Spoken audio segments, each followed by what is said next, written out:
25 फरवरी 2025 की सुबह 6:30 के आसपास का वक्त हो रहा था। एक लड़की ने अपनी दोस्त को फोन मिलाया। फोन पर वो हेलो बोलने की कोशिश कर रही थी, लेकिन इधर से रोने की आवाज आ रही थी। दोस्त पूछने लगती है कि आखिरकार इतनी सुबह फोन क्या है और तुम रो क्यों रहे हो, परेशान क्यों हो? जो भी बात है मुझे बता सकती हो। वो लगातार रोए चले जा रही थी। समझ नहीं आ रहा था कि कहां से शुरू करे, कहां से ना शुरू करे। उसकी दोस्त ने तसल्ली दी। जब तसल्ली दी तो उसने पूछा कि आखिरकार बात क्या है। या तो तुम रो लो या फिर मुझे अपनी बात बता दो। लड़की ने अपनी बीती हुई कहानी बताई। कहानी सुनने के बाद उसकी दोस्त परेशान हो जाती है। कहती है कि तुम अभी बस इस टोप से कितनी दूर चली आई हो। उसने कहा कि अभी ज्यादा दूर नहीं आई हूं। तभी वो कहती है कि यहां से जहां भी हो उतर जाओ। उतरने के बाद किसी भी वाहन से सीधा वहीं पहुंचो। नजदीकी पुलिस स्टेशन जाना, जो सारी की सारी बताई हैं वही बातें जाके पुलिस स्टेशन में बताना। जैसे ही दोस्त ने ये बात कही, उसको तसल्ली दी। उसने कहा कि अगर तुम ऐसे ही चली गई तो हो सकता है, न जाने कितनी बहन बेटियों के साथ भविष्य में ऐसा हो, इसलिए तुम्हें वापस जाना ही पड़ा। सवाल उठने शुरू हो जाते हैं कि कहीं कोई ऐसी जगह है जहां पर लड़कियां सुरक्षित हो सकती हैं। इस बात को लेकर सवाल खड़े हो जाते हैं और फिर महाराष्ट्र सरकार घिर जाती है।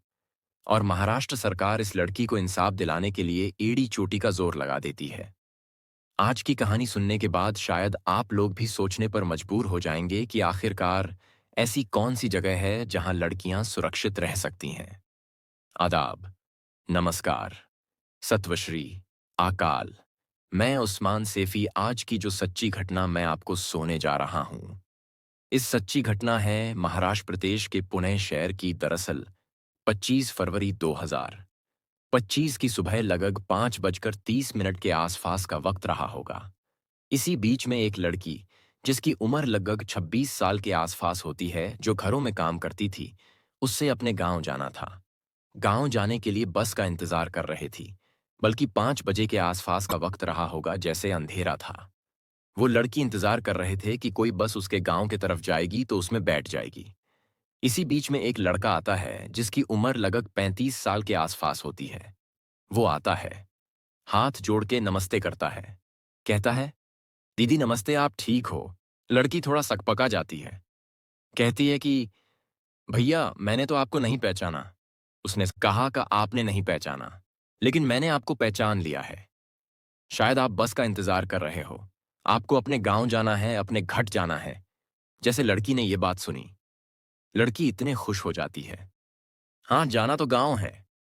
लड़का पूछता कि कौन से गांव जाओगी, कहाँ जाना है? आपको दरअसल पुणे का ये जो स्टेशन है जिसका नाम है स्वारगेट, बस स्थानक नाम है इसका स्वारगेट। तो वो कहता है कि यहां से पूरे महाराष्ट्र प्रदेश के लिए बस मिलती हैं। आप बस मुझे ये बताओ कि आपको जाना किस जगह है। लड़की कहती है कि मुझे सतारा जिले का एक गांव लगता है, फलटन, वहां जाना है। लड़का कहता है कि दीदी परेशान क्यों होती हो, आइए मैं आपको बस तक लेके चलता हूं।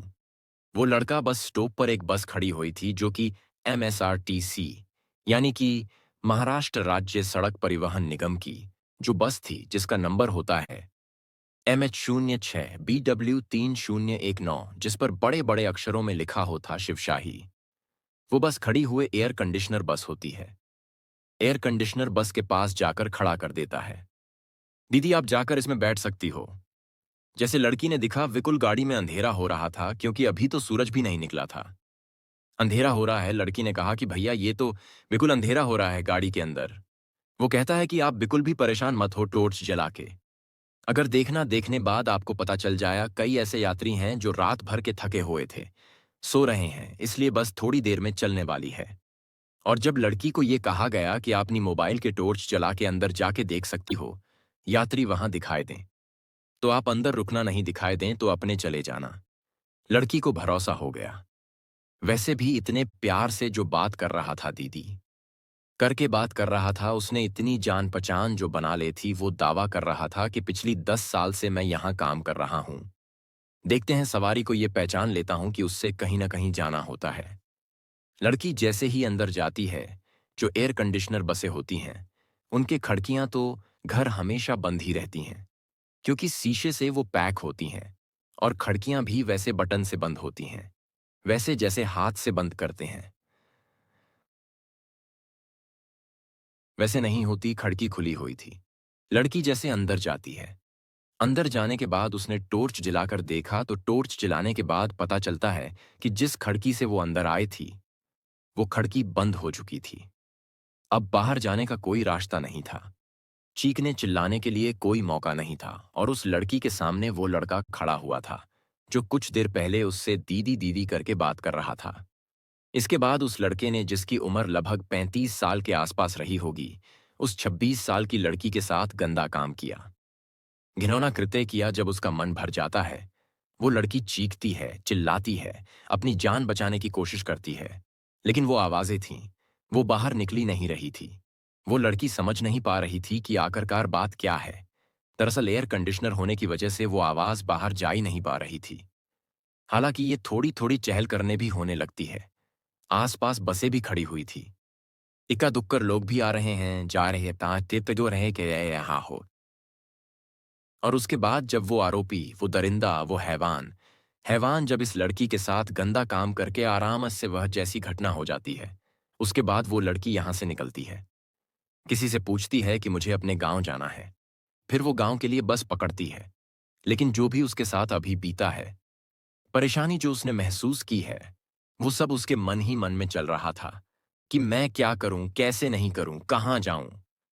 तब उसने अपनी खास दोस्त को फोन में लगाती है। खास दोस्त से कहती है कि मेरे साथ ये घटना हो ये। अब ये घटना फिर वो लड़की जोर लगाती है। कहती है कि जो हुआ है इसको भुलाने की कोशिश मत करना, बल्कि पुलिस स्टेशन जाना। और कहती है कि आप बिल्कुल परेशान ना हो, हम जितने जल्दी हो सकेगा इस आरोपी को गिरफ्तार कर लेंगे, पकड़ लेंगे।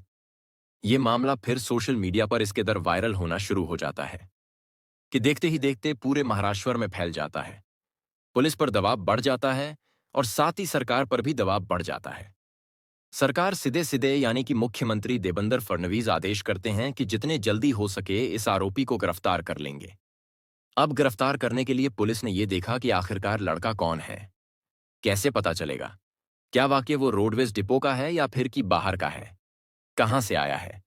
तभी सीसीटीवी कैमरे के खंगाले गए और सीवीसी कैमरे के खंगा लेने के बाद पता चलता है कि यह रामदास गाढ़े। दरअसल इसकी उम्र 37 साल के आसपास है। अब इसके बारे में पता चलता है कि इसके तो ऊपर कई सारे मुकदमे हैं, जिसे डकैती का है, चोरी का है, इस तरह के मुकदमे हैं। साल 2019 में ये एक जमानत पर भी ही रिहा हो चुका था। मतलब बाहर निकल चुकी यह होती है।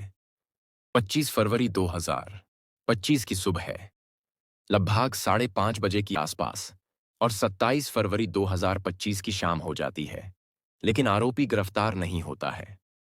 तब सरकार यह कहती है कि इसके बारे में कोई सूचना देगा, उसको 1 लाख रुपए का इनाम दिया जाएगा। इसलिए जिसको भी पढ़ा हो कि ये जिसका नाम है डट्टा त्रे रामदास गाढ़े, जहां भी मिलता है, जहां भी दिखाई दे, जो भी इसके बारे में इंफॉर्मेशन दे सकता है, उसको 1 लाख रुपए का इनाम दिया जाएगा। जल्दे से इसके बारे में जानकारी दी जाए। अब ये मामला तो हाईलाइट हो ही जाता है। अब शिवसेना जो यूबीटी होती है, उनके नेता लोग वहां पर आते हैं, हंगामा शुरू हो जाता है।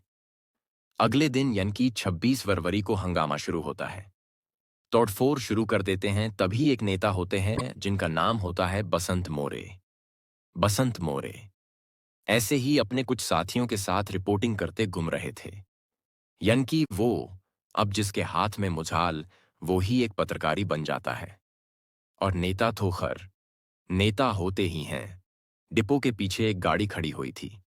बेकार सी हालत में गाड़ी होती है, उसके शीशे भी टूटे हुए थे। वो उस गाड़ी में चले जाते हैं। यानी कि उनको कोई ऐसी इंफॉर्मेशन देता है कि आपको डिपो के पीछे जाना चाहिए। वहां एक बस खड़ी दिखाई देगी। जब उस बस के अंदर जाते हैं, यानी कि ये पहली घटना नहीं थी। इससे पहले भी कई बेटियों, कई बहनों के साथ इस तरह की घटना जरूर हुई होगी, जिस तरह के वहां पर सबूत मिल रहे थी। यानी कि कॉन्डोम जैसे चीज मिल रही थी, आपत्तिजनक सामान मिल रहे थे, पूरी पूरी कोशिश करती है। मुख्यमंत्री ने भी साफ साफ बोल दिया, चाहिए वो डिप्टी सीएम हो या फिर मुख्यमंत्री देवेंद्र फडणवीस हो, उन्होंने साफ साफ बोल दिया कि आरोपी चाहिए, कोई भी हो, किसी का रिश्तेदार हो, किसी खास आदमी का व्यक्ति हो, कोई भी हो सकता है, लेकिन उसको किसी भी कीमत पर बख्शा नहीं जाएगा। कोशिश करेंगे, उसको फांसी के फंदे तक पहुंचाएं। इसके लिए बस हमें थोड़ा समय चाहिए। और पुलिस भी समझ। पुलिस ने जब मीडिया में जाके रिपोर्ट की है, बताया कि इस तरह की घटना हुई।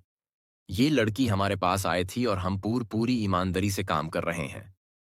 अगर आपको वीडियो पसंद आया हो तो लाइक, शेयर और सब्सक्राइब करना ना भूलें। धन्यवाद।